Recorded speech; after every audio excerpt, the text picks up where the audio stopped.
Je crois qu'on peut vouloir faire croire des choses à des serviteurs de Dieu, des fois, et qu'on y arrive, parce qu'on est des hommes. Et je crois aussi à la révélation de Dieu. Et je crois que Dieu est capable parfois de saisir des hommes qui sont capables de révéler des choses cachées. Un jour, on était en mission, on était à Jasson-Boutier il y a quelques années en arrière, on était près de 200 campings sur une mission. Et puis, on passait en dessous des stores et on chantait des cantiques. Et puis, on prêchait la parole de Dieu comme tous les missions y font. Alors, on passait, on était beaucoup. Et puis, on était en train de passer en dessous des stores. Et puis, à un moment donné, on a passé en dessous d'un store, on prêchait la parole de Dieu, en dessous d'un autre store, on prêchait la parole de Dieu, il se passait des choses. Et puis, à un moment, on était en train de marcher, puis on était beaucoup, une masse de gens. Et comme on était en train de marcher comme ça, à un moment donné, j'ai dit, arrêtez-vous. Je vais prêcher la parole de Dieu. Mais ils m'ont dit, il n'y a personne. Et j'ai dit, je vais prêcher pour la personne qui se noie dans la masse. Et pendant qu'on était en train de marcher, il y avait le gros nana qui était là avec sa femme. Et il y a une femme qui est en train de parler à sa femme, au gros nana, et elle dit comme ça. Elle a dit, j'ai pas du tout envie de faire ce que je fais. Mais elle a dit, je me noie dans la masse. Elle a dit, parce que je sais qu'ils vont venir en dessous mon store, mais je veux pas qu'ils viennent chez moi. Alors elle a dit, pendant que je me noie dans la masse, ils viendront pas chez moi. Mais le Seigneur, il l'a vu se noyer dans la masse. Vous savez, des fois, on est là. On veut dissimuler nos besoins parmi tout le monde. Et quand il y a un appel, on se lève. Mais je voudrais vous dire que même dans la masse de gens, le Seigneur, il nous voit. Et il est capable de te parler ce matin. Il est capable de te bénir ce matin. Je le crois de tout mon cœur. On est venu ici pour être bénis de la part du Seigneur. Alors on va laisser la parole de Dieu nous parler, parce que je crois que le Seigneur, il va nous bénir. Écoutez, on pourrait croire que tout est acquis ce matin, parce qu'on a eu des bonnes réunions. Tu ne te poses pas la question, qu'est-ce que tu vas prêcher mon matin, hein? Où tu te dis, avec toutes les réunions qu'il y a eu, et puis tout ce que j'ai vu depuis le temps, qu'est-ce que je vais prêcher ma matin? Tu te poses la question. Eh bien, moi, je les ai vus, ces réunions-là. Et je suis convaincu encore ce matin qu'il y a encore beaucoup de besoins parmi nous. Et je crois que le Seigneur, il va parler encore et que le Seigneur, il va agir. Alors, on va baisser nos têtes. Et puis, on va prier le Seigneur. Je vais demander à Antoine de prier le Seigneur pour moi. Et je vais vous annoncer le message que Dieu l'a mis sur mon cœur ce matin. Merci de la grâce que tu nous donnes sur la parole de Dieu. Et que ton message, que ta main soit sur lui, qu'il soit l'instrument utile, puissant pour apporter cette parole. Alors que nos cœurs soient disposés, Seigneur. Dis-nous ce que tu vas nous dire. Donne-nous des oreilles pour entendre, un cœur pour comprendre. Que ton nom soit béni, Seigneur, à toi la gloire. Gloire à Dieu. On fait une lecture ensemble, hein? Une lecture très courte. 2 Rois chapitre 4 et à la fin du verset 23. Voilà ce que la Bible dit. Tout va bien. C'est peut-être le plus grand mensonge que le chrétien a dans la bouche. Tout va bien. Quand on pose des fois des questions à des personnes et on dit ça va. Et puis le réflexe c'est ça va. Tout va bien. Et puis ce texte-là il a annoncé à une personne. Je vous prêche la parole de Dieu parce que je vais venir à une expérience que j'ai vécue ici. On a vécu des expériences extraordinaires pendant 10 ans. Mais j'ai vécu une expérience amère ici. Et je ne veux pas la revivre ce matin. Et c'est pour ça que je vous prêche la parole de Dieu. Ce message-là, il a annoncé à une femme. La femme de Sunem. Cette femme-là, quand on va lui poser la question et qu'on va lui demander si tout va bien, elle va dire à son mari, tout va bien. Elle va dire à un serviteur qui va venir vers elle, tout va bien. Elle va même dire au serviteur de Dieu que tout va bien. Alors que dans sa maison, tout n'allait pas bien. Le plus grand des problèmes qui peut arriver dans un foyer venait d'arriver dans ce foyer-là. Et quand le problème il a heurté ce foyer-là et qu'il est arrivé, cette femme-là, elle a fait quelque chose. Vous savez ce qu'elle a fait? Pourtant le problème il était énorme. Mais la Bible dit que c'était une femme de distinction.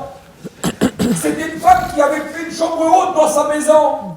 C'était une femme où dans le village où c'est qu'elle était, tout le monde parlait peut-être de son foyer. Parce qu'elle avait fait une chambre haute pour l'homme de Dieu. Et l'homme de Dieu résidait dans leur maison. Et certainement que quand on parlait de ce foyer-là, on devait dire quel foyer que c'est. C'est un foyer béni. Il y a un homme de Dieu qui réside chez eux, ils ont fait une chambre haute. Et ils avaient fait quelque chose d'exceptionnel. Et certainement que tout le monde parlait d'eux.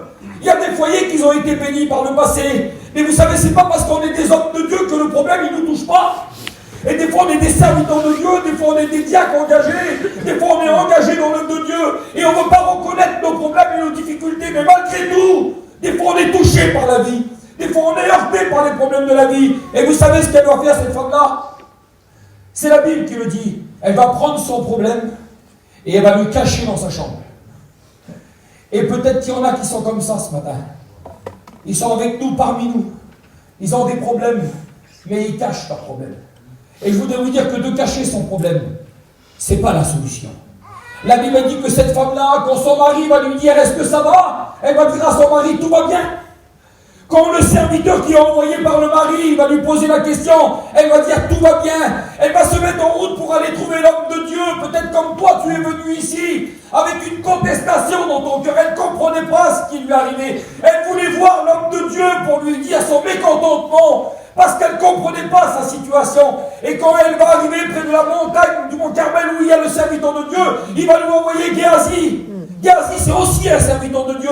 Et quand il arrive à elle, il va lui dire ça. Pose-lui une question. Et tu lui poseras la question, celle-ci. Demande-lui si tout va bien. Et quand elle va arriver vers lui, c'est un serviteur de Dieu, Géasi. Il est avec Élisée. Et quand il va lui poser la question, il va lui dire, est-ce que tout va bien? Elle va répondre, tout va bien. Elle arrive à tromper le serviteur de Dieu. Mais à un moment donné, elle arrive devant Élisée. Mais quand elle arrive devant Élisée, Élisée, il a allumé de Dieu. Et quand il vient, elle touche Élisée. Et quand elle le touche à Élisée, Géasi, il dit arrête sur elle. Et il lui dit ça, lui. Il lui dit laisse-la. Elle a l'âme dans l'amertume. Elle avait une blessure à l'âme. Et c'est le message qu'on a écouté hier. Une blessure à l'âme. Cette femme-là, elle a été touchée au plus profond de son âme. Mais au lieu de venir devant le serviteur de Dieu et se jeter à genoux, et puis de dire j'ai un besoin dans ma maison, j'ai un gros problème, je ne vous le dis pas le problème de cette femme. Mais son problème, il était énorme, et elle l'a caché son problème. Et je ne dis pas le nom du problème parce que je voudrais que tu mettes le nom de ton problème à toi, ce problème. Et peut-être que toi tu es venu avec un problème ici, tu le caches à ton mari, tu le caches à ta femme, tu veux le cacher à tes enfants. Parce que tu ne veux pas leur faire du mal, tu caches ton problème et pendant ce temps-là, tu souffres dans ton cœur et ton âme, elle est dans l'amertume et tu te poses beaucoup de questions. Pourquoi? Eh bien le Seigneur, il va répondre à ta question. Et la Bible, elle dit que cette femme, elle avait caché son problème. Et je voudrais vous dire que ce n'est pas la solution de cacher ses problèmes. Mais les problèmes, il faut les révéler à Dieu. La Bible dit qu'elle a pris son problème et elle l'a caché dans sa chambre. Mais je voudrais vous dire que dans la parole de Dieu, s'il y a un endroit où on ne cache pas les problèmes, c'est dans notre chambre. C'est dans la chambre qu'on dit tous nos problèmes à Dieu. Rentre dans ta chambre, ferme la porte et prie ton Dieu qui est dans les cieux. On ne cache pas nos problèmes dans la vie chrétienne, non. On les donne à Dieu le problème. Et le Seigneur, il nous donne la solution à nos problèmes. Pourquoi je vous prêche ça ce matin? Parce que je vais vous l'expliquer. Écoutez, le Seigneur, il est bien installé. C'est béni? Hein? Eh bien, je vous dis la vérité par rapport à l'année dernière. L'année dernière, c'était au centuple, tellement qu'on était bénis. Vous vous rendez compte que l'année dernière, on a vécu un séminaire extraordinaire. Ça fait 21 ans que je prêche la parole de Dieu, j'ai rarement vu des réunions aussi bénies et des démonstrations d'esprit aussi fortes. Et on était accompagnés, on emmène des foyers ici, nous, Norton. On les aide, les foyers qu'on emmène avec nous. On veut les aider, les foyers qu'on emmène avec nous. On veut les faire grandir. On ne veut pas que leur diable leur fasse du mal. Et pendant qu'on est venu ici, on est monté. Et j'avais un foyer qui est avec moi depuis quelques temps. Il était avec nous l'été, il était en mission avec nous. Et on est monté ici. Et comme on est monté, ce foyer il est venu là. Et il y avait un garçon qui était là. Et ce garçon-là, le Seigneur, il a été le chercher loin. Très loin. Il a assisté à une réunion. C'est robot. À une réunion, il a assisté. Un garçon qui était dans la drogue, dans l'alcool, dans la misère. Une réunion, le Seigneur, il a touché son cœur, il a transformé ça. Mais il est monté avec nous ici. Pourtant, les réunions, ils étaient magnifiques, on était bénis, incroyables. Et ce garçon-là, il dormait dans l'appartement, il était toujours fatigué, parce que vous savez, l'esprit, la chair a des contraires à l'esprit. Et il était dans le chalet, là, et il se cachait, il n'était pas bien, et puis nous, on disait, viens à la réunion avec nous, viens à la réunion avec nous. Et lui, il venait, mais il était là, mais on voyait qu'il n'était pas là. Il avait des problèmes, mais il ne voulait pas nous les partager.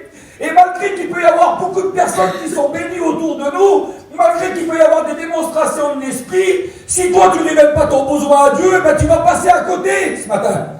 Et puis lui, il a caché son problème. Il n'a pas voulu nous l'expliquer. Vous savez ce qui s'est passé? On est redescendu le samedi de la station. Le dimanche, il est rentré dans un bar. Et puis il a bu et il a laissé le Seigneur. Vous vous rendez compte?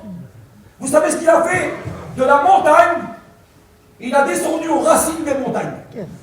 Ah oui? Parce que vous savez qu'il y a aussi les racines des montagnes. On est à la montagne ici. Quand on obéit à Dieu, on monte dans les montagnes, on monte dans les hauteurs. Mais quand on désobéit à Dieu, vous savez ce qui se passe? Jonas, il a désobéi à Dieu. Il est descendu aux racines des montagnes. Il y a des personnes qui sont ici. Et tu as peut-être un problème ce matin. Et je veux te dire que si tu confies ton problème à Dieu, eh bien tu vas prendre de la hauteur et le Seigneur il va bénir ta maison. Mais par contre, si tu caches ton problème, quand tu vas redescendre d'ici, si tu désobéis à Dieu, je ne sais pas ce qui t'attend. Mais je sais ce que la parole de Dieu nous a révélé pendant cette semaine. Le premier message qui a été prêché, Jean 10, 10. Le voleur ne vient que pour dérober, égorger et détruire. Vous croyez qu'il n'est pas là? Vous croyez qu'il n'offre pas? Si je vous posais la question là, inutilement, pourtant on est en vacances à la neige, on est tous des chrétiens, des serviteurs de Dieu ici. Qui c'est qui ça va discuter avec sa femme là? Combien de discutes inutiles pour une valise? Parce que je t'attends pour le restaurant ou pour ça. Le diable il essaie de nous faire sortir. Il essaie de nous distraire. Il essaie de mettre des petites divisions entre nous. Et quand tu viens dans la réunion, tu n'es plus disposé à être béni. C'est sa façon de faire à lui. Diviser pour mieux régner. Mais nous on va être dans l'unité parce qu'on veut la bénédiction. Amen. Parce qu'on va être béni de la part de Dieu. C'était une femme exceptionnelle, la femme de Sunem. Mais pas ce jour-là. Parce qu'elle a caché son problème. Mais la Bible, elle nous parle d'une autre femme dans la parole de Dieu. Dans pratiquement la même histoire, de Rois chapitre 4, une femme d'entre les femmes. Une femme comme les autres. Pas une femme qui se démarquait. Pas une femme avec une grande prière. Peut-être pas une femme qui avait une grande chambre haute et puis qu'on la reconnaissait parce qu'elle donnait des prophéties ou parce qu'elle chantait bien. Une femme d'entre les femmes. Un jour, elle a un problème dans son foyer. Son mari l'a endetté son foyer. Vous savez que le péché ne nous appartient pas, mais que le péché il appartient à Satan. Et vous savez que celui qui consomme le péché, un jour il faudra le payer. C'est la Bible qui dit ça dans le livre de Malachie, chapitre 3. Il dit malheur à celui qui a accumule ce qui n'est pas à lui jusqu'à quand? Les créanciers ne se lèveront-ils pas soudain? Soudainement? Ben oui, parce qu'on croit nous qu'on peut profiter des choses. Tu crois que tu peux te cacher et puis profiter du péché, et tu crois qu'il y a un jour tu ne vas pas le payer? Tu crois qu'il est gratuit le péché? Non, il a un salaire le péché. Et vous savez comment il s'appelle le salaire du péché? La mort. Ah oui. Et puis le petit homme, le petit-fils de prophète là, il s'est endetté lui. Il a été vers les créanciers, puis il a emprunté, il a profité en cachette. Et sa femme, elle devait même pas être au courant qu'il y avait une créance sur le foyer. Mais lui, il est en train de s'endetter parce qu'il allait là-bas et puis il profitait. Je voudrais vous dire que quand on va dans le monde et qu'on profite du péché, le péché ne nous appartient pas, il appartient à Satan. Et à un moment donné, le péché, il ne le donne pas gratuitement, Satan. Tôt ou tard, il le fait payer, le péché. À un grand prix. Mais nous, dans la grâce de Dieu, on a quelqu'un qui a payé pour nous. Notre rançon, elle a été payée. Le rachat de l'âme, elle est cher. Et il n'aura jamais lieu. On n'aurait jamais pu payer la rançon. Personne ne peut la payer, la rançon. Mais celui qui a payé pour nous, c'est lui. Et il veut payer encore pour toi ce matin. Et la Bible dit comme ça. Les créanciers, ils viennent, mon Dieu. Et ils viennent vers cette petite femme-là. Elle n'a rien. Une petite femme comme toutes les autres femmes. On vient pour prendre ce petit. Et vous savez ce qu'a fait elle? Pourtant, ce n'est pas une femme exceptionnelle. Ce n'est pas la plus grande des chrétiennes. Et vous savez ce qu'elle va dire elle? Non, je ne veux pas que vous preniez mes petits. Cette femme-là, vous savez ce qu'elle va faire? Elle va se lever pour sa maison. Il n'y a pas besoin d'être une femme exceptionnelle pour se lever pour sa maison. Il suffit simplement d'être une chrétienne. Il n'y a pas besoin d'être un homme exceptionnel pour se lever dans sa maison et de dire non, je ne veux pas que le destructeur y vienne. Je ne veux pas que les créanciers y viennent dans mon foyer. Je ne veux pas qu'ils détruisent ma maison. Je ne veux pas qu'ils prennent tout ce qui a de la valeur dans ma maison. Et cette petite femme, elle s'est levée. Une femme comme les autres. Elle est venue vers Élisée.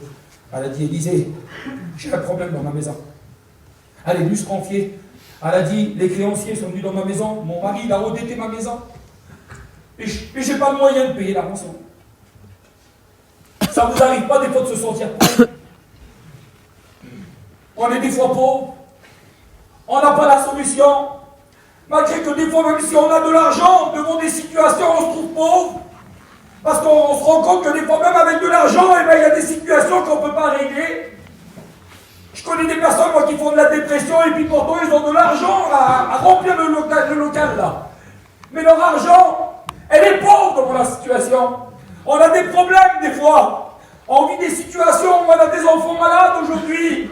Vous avez vu, la vie, elle ne fait pas de cadeaux aujourd'hui. Les petits naissent, et puis vous avez vu aujourd'hui qu'est-ce qu'on rencontre. Et ça, c'est pas de l'argent qui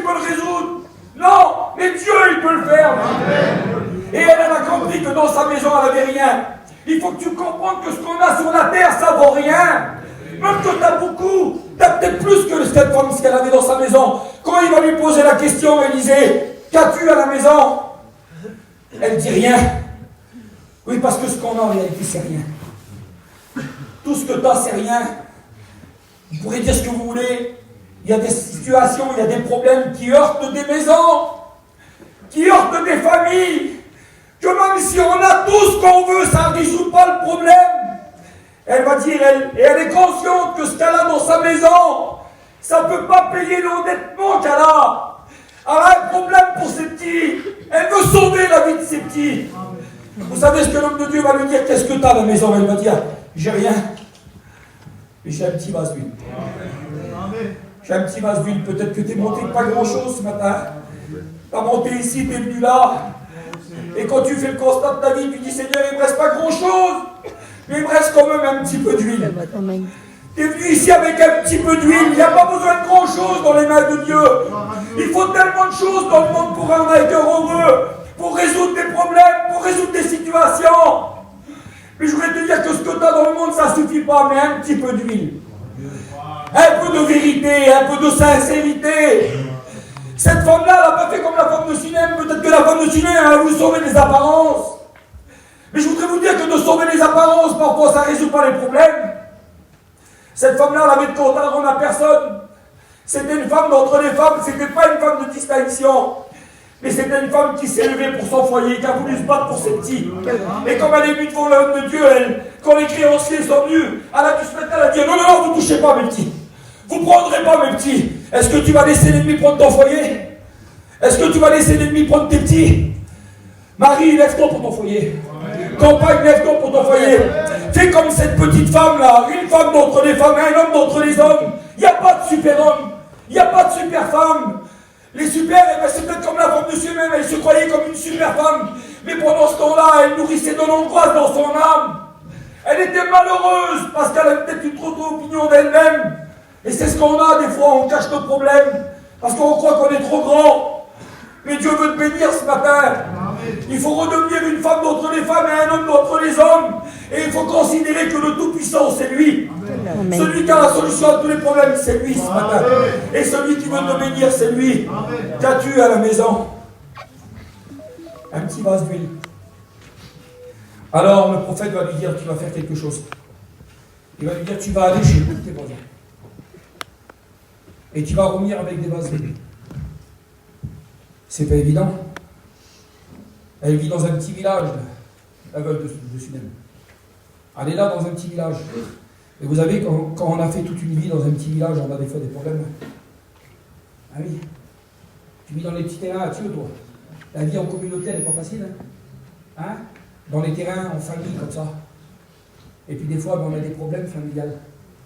Et puis il semblerait que Élisée, là, avant de bénir le foyer, avant de bénir la maison, là, il voudrait régler les problèmes qu'il y a dans la maison. Alors il dit, tu sais ce que tu vas faire? Tu vas aller chez tous tes voisins. Et tu vas leur demander des vases. Oui. Mais quand tu vas revenir avec le vase, il faut que tu reviennes avec le vase vide. Alors elle a dû aller vers tous ses amis qui étaient autour, elle a dû frapper à la porte.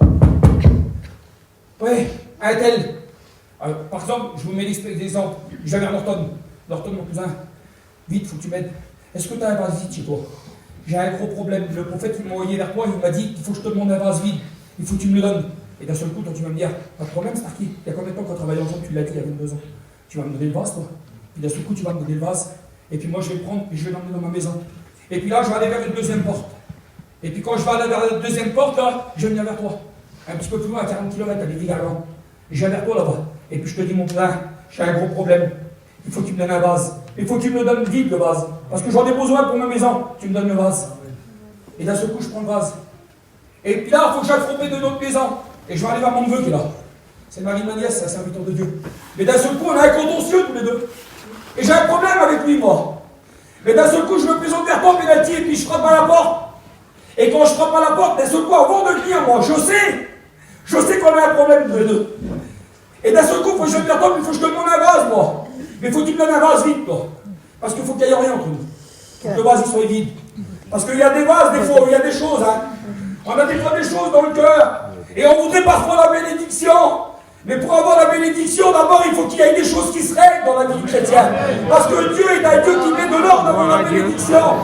Et d'un seul coup, je viens, moi. Et quand j'ai un verton penalty, je frappe à la porte, et d'un seul coup, quand tu ouvres la porte, et d'un seul coup, je viens, moi, parce que j'ai un besoin. Et je te dis, penalty, il faut que tu me donnes un vase. Et quand tu vas me dire, tu veux un vase? Mais ce que tu m'as fait, tu ne l'auras pas le vase, tu refermes la porte. Et d'un seul coup, tu refermes la porte, toi. Et le vase, là, la porte, elle est fermée. Alors moi, je vais aller un petit peu plus loin pour reprendre un autre, un vase. Et je vais aller avec mon cousin, là. Et puis je vais venir avec toi, Michael. Et puis d'un seul coup, toi, t'es mon cousin Germain. D'un seul coup, on a peut-être un petit différent tous les deux. Mais d'un seul coup, tu vas me dire, toi, oui, mais c'est mon cousin. Alors familialement, je vais le faire comment? Je vais lui ouvrir la porte. Et viens, mon cousin. C'est pas grave. On a eu un problème ensemble, on va le résoudre le problème. Tiens, prends-le. Et d'un seul coup, tu vas me donner le vasier. Oui, mais il me reste toujours un vase à lui, là. Comment je fais? Et d'un seul coup, je reviens vers moi. Et puis quand je reviens vers moi, je pose les vases. Et le prophète, il vient dans ma maison. Imaginez que le prophète, il vient et dit, alors, ça y est, il y a tous les vases? Oui, j'ai passé presque vers tous mes voisins. Presque vers tous mes voisins. Oui. Et il a dit, là-bas, pourquoi tu n'y as pas été? Ben, j'y ai été. Et pourquoi il n'a pas voulu te donner le vase? Eh bien, parce que j'ai eu un problème avec lui. Ah bon? Ben, retourne alors. Et d'un seul coup, je reviens, moi. Et puis là, je coque à la porte vers penalty. Et quand je coque à la porte, d'un seul coup, il ouvre, lui. Et d'un seul coup, moi, je ne viens pas dire, penalty, de prendre le vase. D'un seul coup, je vais regarder, je vais dire, écoute, penalty, je te demande pardon, mon cousin. Je te demande pardon. Parce que j'ai un problème dans ma maison. Et puis, au prix de mes petits, moi, je m'humilie. Dans mon foyer, je m'humilie. Dans ma vie spirituelle, je m'humilie. Des fois, on a de l'orgueil dans le cœur, mais quand ça touche nos maisons, quand on a des problèmes, on est prêt à gratter la terre s'il le faut. On est prêt à se lever et dire, j'ai un problème. Je ne veux plus le cacher, le problème. Je ne veux pas le cacher, le problème. J'ai un problème dans mon foyer, j'ai un problème dans ma maison. Je veux que le Seigneur y mette. Je ne veux plus mettre de couvert. Non, je ne veux plus. On ne va pas mettre un couvert sur le vase. On ne va pas cacher ce qu'il y a dans le vase. C'est ce coup, je vais dire devant un penalty, puis je vais dire penalty, je te demande pardon, mon cousin. Excuse-moi que j'ai tort ou que j'ai raison, je te demande pardon. Il me le faut, le vase, parce que je veux sauver la vie de mes petits. Je demande pardon. Et d'un seul coup, penalty demande pardon, qu'est-ce qu'on fait? Hein? Le pardon, il est partout. Et d'un seul coup, demande pardon, lui va dire, rentre, mon cousin, rentre. Je te donne le vase. Et puis on partage le vase. On a des problèmes familiales des fois dans les foyers. On a des problèmes dans les terrains des fois. On fait des beaux sourires, on a des beaux témoignages dans les étrangers, puis des fois dans nos maisons c'est compliqué. On a des problèmes parfois. Il faut les résoudre, les problèmes. On prie de la bénédiction. Et le Seigneur, il est capable de nous bénir. Et d'un seul coup, elle va prendre les vases, elle va les emmener dans sa maison, puis tous les vases sont là. Et puis, cette histoire-là, maintenant, je l'ai citée à cause d'une chose. On est en train de prier. Le premier jour qu'on est arrivé ici, on a prié avec des foyers dans un petit chalet. Et puis, il y a une sœur qui a dit ça. Elle a dit, Seigneur, je veux vider mon vase pour que tu le remplis. Je veux vider mon vase pour que tu le remplis. Le Seigneur, il avait demandé des vases vides. Ce matin, il faut qu'on vienne comme des vases vides. Parce qu'on est venu ici, des fois, avec le vase rempli de soucis. On est venu ici avec le vase rempli de problèmes. On est venu ici avec le vase rempli de dettes, rempli de haine, rempli de jalousie, rempli de problèmes, rempli d'animosité, rempli de plein de choses. Et le vase, il est plein. Mais quand un vase, il est déjà plein, qu'est-ce qu'on fait? Même que tu mets dedans, le contenu, il est inutile, parce que le vase, il est déjà plein. Et le Seigneur, il nous demande quelque chose ce matin. Il nous demande de viser notre vase. Il faut que tu vides ton cœur à la prière ce matin. Il faut que tu te passes devant Dieu et tu dis, Seigneur, je veux vider mon cœur devant toi. Parce que Seigneur, je veux que tu me remplisses de ta présence. Je veux que tu me bénisses, Seigneur. J'écoutais un jour un pasteur, Emilson. C'était un jour de ballon. Et il prêchait, c'était un Brésilien. Il jouait à Lyon, c'était un jour de ballon exceptionnel. Et puis il était dans les citadelles à Marseille, là-bas, il prêchait dans les cités. Et d'un seul coup, il prêchait, et à un moment donné, il était rempli de Dieu. La présence de Dieu était sur lui. Et il a dit, et toi, t'es rempli de quoi? T'es rempli de Netflix, de séries de télé, de quoi est-ce que t'es rempli? Il a dit, moi, je suis rempli d'esprit. Je ne sais pas de quoi tu es rempli, je ne sais pas de quoi tu es venu ici. Quels sont tes sentiments, je ne les connais pas. Mais par contre, je sais une chose, le Seigneur, il veut te remplir d'esprit ce matin. Le Seigneur, il veut bénir ton cœur. Mais est-ce que tu es prêt à vider ton cœur? Est-ce que tu es prêt à te vider toi-même de tous tes projets que tu as, de tous tes désirs que tu as? Tu es là, mais ta tête, elle est encore en bas. Tu es en train de construire, tu es en train de monter, tu es en train de faire des devis pendant que tu es là ce matin. Vide ton esprit, vide ton cœur, et laisse-toi remplir par lui. La Bible, elle dit ça. C'est la parole de Dieu qui le dit. Regardez ce que la Bible dit. Lorsque tous les vases furent pleins, l'huile s'arrêta. Lorsque le vase est plein, l'huile s'arrête. Ah oui, fils. Mais si tu es plein d'huile, c'est bien. Mais si tu es plein d'autre chose, l'huile, elle s'arrête. Quand tu es plein de haine, l'huile s'arrête. Quand tu es plein de jalousie, l'huile s'arrête. Excusez-moi de te dire ça. Quand tu es plein de péché, l'huile s'arrête. Mais quand ça serait bon ce matin, que d'un seul coup, on a tout vidé là, à travers la parole de Dieu, et d'un seul coup, l'huile est Amen. Et elle coule, et elle remplit un vase, et elle remplit 2 vases, et elle remplit 3 vases. Ben oui, parce que là, pendant que tu es là pour manger 3 petits, ben oui, le Seigneur il me remplit à moi, le Seigneur il remplit ma femme, le Seigneur il remplit ma petite, le Seigneur il remplit ma deuxième petite, le Seigneur il remplit mon petit, parce que pendant que tu es là, le Seigneur il ne veut pas te bénir qu'à toi. Non, il veut d'abord te bénir à toi, et puis quand toi tu vas déborder, le vase d'à côté, il va se remplir. Et puis le vase qui est un petit peu plus petit à côté, il va aussi se remplir. Et puis l'autre vase qui est à côté, il va aussi se remplir. Parce que quand le Seigneur il te bénit à toi, derrière il bénit ta compagne. Et derrière il bénit tes petits. Est-ce que tu ne voudrais pas ce matin que ta maison elle soit bénie? Lorsque les vases furent pleins, l'huile cessa. Peut-être qu'il y a des vases qui ne sont pas encore pleins ce matin. Et bien le Seigneur il veut te remplir. Le Seigneur il veut te bénir. Écoutez encore 2 minutes et puis j'arrête. Je vais arrêter. J'étais en train de prêcher il y a quelques jours avant de venir ici, j'ai fait un culte dans une église. Et quand j'ai fait le culte dans l'église là, je ne sais pas pourquoi je prêchais dans l'église, vous étiez là les frères, dimanche dernier. J'étais dans la réunion et puis quand j'étais dans la réunion prêt à prêcher, j'ai été troublé terrible. Vous savez pourquoi? Parce que pendant que je prêchais, le Seigneur il me donnait le message pour prêcher ici. Mais j'allais prêcher à l'église, mais je prêchais autre chose. Et puis j'ai dit à Dimanji, pendant que j'étais dans la réunion, en train de vouloir prêcher, le Seigneur il est en train de me donner le message pour le séminaire. Et vous savez ce que je voyais dans le séminaire? Je voyais beaucoup de gens. Et puis je voyais le Seigneur. Et puis je regardais quelque chose, la Bible dit ça. Jean chapitre 6 et verset 3. Jésus montait sur la montagne. Amen. Et quand Jésus il monte sur la montagne, peut-être comme toi tu es venu ici, c'était la multiplication des pains. Et la Bible dit que le soir étant venu, les gens étaient là depuis plusieurs jours. Et les gens ils étaient venus avec des besoins.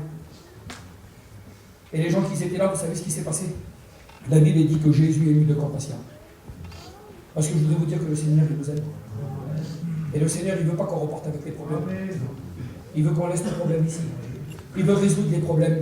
Alors j'imagine un petit peu tous les gens qui devaient venir à la multiplication des pains, ils étaient 5000 sans compter les femmes et les enfants. Et puis la Bible dit comme ça, une grande foule le suivit parce qu'il voyait les miracles qu'il opérait. Alors il faisait des miracles.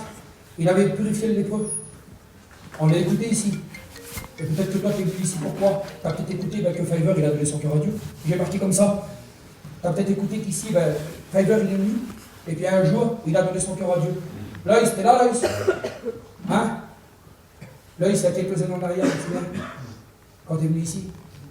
Là, il était séparé avec sa femme.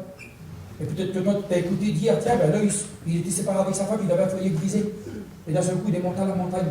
Et puis à la montagne, son foyer, il était réparé. Et peut-être que les gens, comme on devait les voir, ils devaient dire, j'y vais là-bas aussi, moi. Quoi? Ben, j'y vais à la montagne. Parce que là-bas, il se fait beaucoup de prodiges, il se fait beaucoup de miracles. Là, je suis venu te voir, vous avez te souvenir? Le monde, il te donnait beaucoup de choses à l'époque. Et puis quand je suis venu, on m'a demandé d'aller les voir. Sa femme, elle était de son côté, avec sa petite.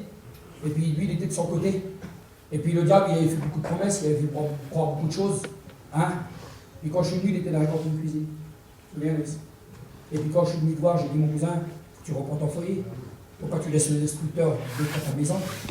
Et puis j'ai dit, tu vas vers nous, on va dans le séminaire. Et puis d'un seul coup, j'ai été voir sa femme, fille.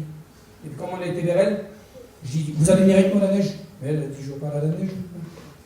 Elle n'avait pas envie de venir à la neige. Le foyer, ça n'allait pas du tout, ils étaient en guerre. Et puis d'un seul coup, elle est venue. Et là, elle est là ta femme. Hein? Tu te souviens de ce qui s'est passé? C'est qu'elle est. Hein? Tu te souviens de la promesse que je t'ai faite? Hein? J'ai dit, écoute, viens au séminaire. Et puis à 2h du matin, le Seigneur, il va bénir ton foyer, puis ton mari va donner son cœur. Et d'un seul coup, je ne sais pas pourquoi je dis ça. Et d'un seul coup, on est dans des petits appartements en haut, la Corbe d'Or. Et puis il y avait cet homme qui. Et puis d'un seul coup, là, il s'est rentré sous. 2h du matin. Il téléphone à Stumpy, il dit mon cousin viens, il y a le diable chez moi. Je veux le foutre dehors et j'en veux plus dans ma maison. Mais Stumpy commence à marcher, et puis comme il commence à marcher pour aller dans les petits appartements qu'ils étaient au-dessus, eux, le Seigneur il parle, il dit vas-y pas tout seul, il faut que tu vas appeler Starkey. Et d'un seul coup, lui il vient et puis il frappe à ma porte, il dit Starkey, il faut que tu viennes 2h du matin. Il dit il y a un problème vers là ici, il faut qu'on y va. Puis d'un seul coup, on est en train de marcher. Et comme on marche avec eux, on arrive devant la porte, je dis sur stop, il dit attends, arrête-toi. Je regarde ma montre. Il était 2h moins 2. Je l'attends encore 2 minutes. Il y a 2h du matin. Et d'un seul coup, on est rentré. Et les premiers mots que j'ai dit à Philippe, puis je t'ai dit quoi? Je t'ai pas dit qu'à 2h du matin, on allait venir dans ta maison, puis qu'on arrive à et puis là, il a donné son cœur à Dieu, c'est pour toi. Et depuis ce temps-là, le Seigneur, il a reconstruit son cœur. Vous savez ce qu'il a fait? Un homme parmi les hommes. Il a pris son téléphone. Et puis il a appelé, il a dit, je ne veux plus du diable. Je ne veux plus ta service. Je ne veux plus de problème. Le Seigneur, il a réparé son foyer. Peut-être que tu es monté pour ça, alors le Seigneur, il peut le faire pour toi. J'ai marqué comme ça. Et bien, comme pour lui, tu es venu pour être reconstruit. Peut-être comme Fiverr, tu es venu pour donner ton cœur à Dieu. Peut-être comme Palami qui est venu il y a 2 ans, qui était rétrograde depuis des années. Tu es peut-être venu comme ça, comme un rétrograde. Et tu as appris qu'ici, les rétrogrades revenaient dans la maison de Dieu. Alors du coup, tu t'es dit, je vais monter aussi à la montagne. Je vais monter à la montagne et puis là aussi je vais revenir dans la maison de Dieu. Mais le diable, peut-être qu'il t'a mis des embûches et il te fait croire que c'est pas pour toi. Et bien je vais te dire que c'est aussi pour toi. Et j'ai marqué comme ça. Peut-être comme Téjibia, il est venu ici, il y a 2 ans, il n'avait pas le baptême du Saint-Esprit. Et il est venu devant, il a reçu le baptême du Saint-Esprit. Et maintenant il s'est levé pour servir le Seigneur et puis bientôt il va rentrer aux écoles bibliques. Mais sans le baptême du Saint-Esprit, il n'aurait pas pu y aller, Bénia. Mais il a fallu que tu viennes ici. Tu es venu à la montagne et tu as reçu le baptême du Saint-Esprit. Peut-être que tu es là, toi, tu n'as peut-être pas le baptême du Saint-Esprit, mais tu as peut-être ton cadeau à toi. Tu as peut-être ta bénédiction à toi. Et bien le Seigneur, il a une bénédiction encore pour toi. Et peut-être qu'on a arrêté les gens. Vous allez où? On va à la montagne. Pourquoi? Eh bien parce qu'à la montagne, d'abord on sait qu'il y a la solution pour nous. Donc on est bien que la solution se trouve aux oreilles. Pas du tout. Mais ici, il se trouve Jésus. Tu peux te trouver que c'est que tu veux, mais tu peux rechercher la montagne, c'est Jésus la montagne.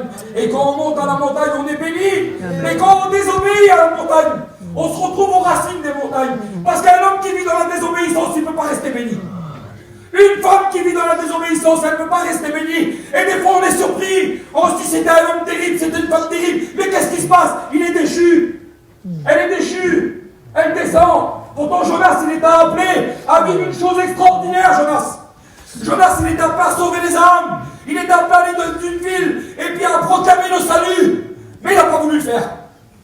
Dieu l'avait choisi pour quelque chose. Dieu t'a choisi pour quelque chose. Dieu a un plan pour toi. Ne désobéis pas à Dieu, parce que si tu désobéis à Dieu, tu vas descendre, tu vas descendre, tu vas descendre. Mais à un moment donné, vous savez ce qui s'est passé? Jonas, il a crié. Parce que malgré que tu as descendu, Dieu peut te remonter. Dieu peut te renouveler. Dieu peut te bénir. Aux racines des montagnes, la Bible dit que Jonas a lancé un cri d'action de grâce. Il a crié à Dieu. Personne n'a écouté son cri à Jonas. Il était aux racines des montagnes, au plus profond de la mer. Peut-être que son père et sa mère, ils ne l'ont pas écouté. Sa famille, elle n'a pas écouté. Mais son cri, il a traversé la mer. Il a traversé la terre. Il a passé le premier ciel, le deuxième ciel. Il est monté jusqu'au troisième ciel. Il est venu aux oreilles de Dieu. Et Dieu a dit au poisson, tu rejettes Jonas sur le rivage. Et je voudrais vous dire que tous les éléments obéissent à Dieu. Tout est soumis à Dieu. Je voudrais te dire que tu veux la réussite pour ta vie. Vis dans l'obéissance. Vis dans l'obéissance. Il y a 2 choses qui marchent dans la vie chrétienne et ça marche à tous les coups. C'est l'humilité et l'obéissance. Si tu as un cœur humilié et que tu obéis à Dieu, tu vas devenir un homme et une femme exceptionnels. Et c'est ce que cette petite femme d'entre les femmes, elle a fait. Elle a été criée. Comme elle a été criée vers l'homme de Dieu, comprenez bien que ce n'est pas vers l'homme de Dieu qu'elle a été criée, mais c'est vers Dieu. Et quand on crie à Dieu, peu importe qui on est, le Seigneur est venu. Écoutez, vous savez ce que la Bible dit? À un moment donné, c'est la multiplication des pains. Les gens sont 5000 sans compter les femmes et les enfants. Et les disciples, eh bien, ils vont passer à côté. Les disciples, ils sont tracassés. Je ne dors pas de nuit depuis qu'on est là. Je vous le dis quand même. Ils étaient soucieux, les disciples. Ils se tracassaient. Comment qu'on va faire? Comment qu'on va faire? Ben, je voudrais vous dire que les hommes, ils n'ont pas toujours la solution. On n'a pas toujours la solution. Et le Seigneur, il dit, écoutez, laissez-moi faire. Laissez-moi faire. Un petit garçon a quelques pains et quelques poissons. On n'a pas grand-chose. Croyez pas. On est plus souvent en train de gratter la terre qu'en train de bien prêcher. On est souvent dans la misère. On est souvent en train de reconnaître nos fautes, nos manquements et nos faiblesses. Et le Seigneur, il nous donne un petit peu. Et puis avec le petit peu, on continue à avancer. Et on continue à essayer d'aider. Et de participer avec les autres. Et le Seigneur, il veut nous donner encore ce matin. Et le Seigneur, il veut nous donner encore ce matin. Alors la Bible dit que les disciples, ils ont commencé à passer. Et je voudrais vous le dire, peut-être que les disciples, ils en ont oublié. Ils en ont peut-être oublié, les disciples. Excusez-nous si on vous a oublié. Mais je voudrais vous dire que le Seigneur, il ne vous oublie pas. Alléluia. Et je voudrais vous dire, ne vous oubliez pas. Ne vous oubliez pas. Peut-être que tu peux lever ta main et dire, mon frère, tu m'as oublié. Oui, je t'ai peut-être oublié, mais toi, n'oublie pas ton foyer. Toi, n'oublie pas ta maison. Parce que le Seigneur, il veut te bénir. Amen. Écoutez, vous savez ce qui s'est passé à la multiplication des pains? La Bible dit qu'ils furent tous rassasiés. Et puis là, il resta 7 paniers. Alors j'ai prêché, tiens, avant de partir en mission, j'ai prêché sur les panières. Et j'ai mis des noms. Alors là, il n'y a pas de panière. Il n'y a pas de nom. Mais il y a ta panière ici à toi ce matin. Il y a ta bénédiction à toi ce matin. Il y a ton morceau de pain à toi ce matin. Et si tu voudrais venir me chercher, si tu voudrais prendre ta bénédiction, si tu ne voudrais pas repartir plein des choses du monde ce matin, mais vider ton vase et te laisser remplir par la présence de Dieu, je voudrais qu'on baisse nos têtes.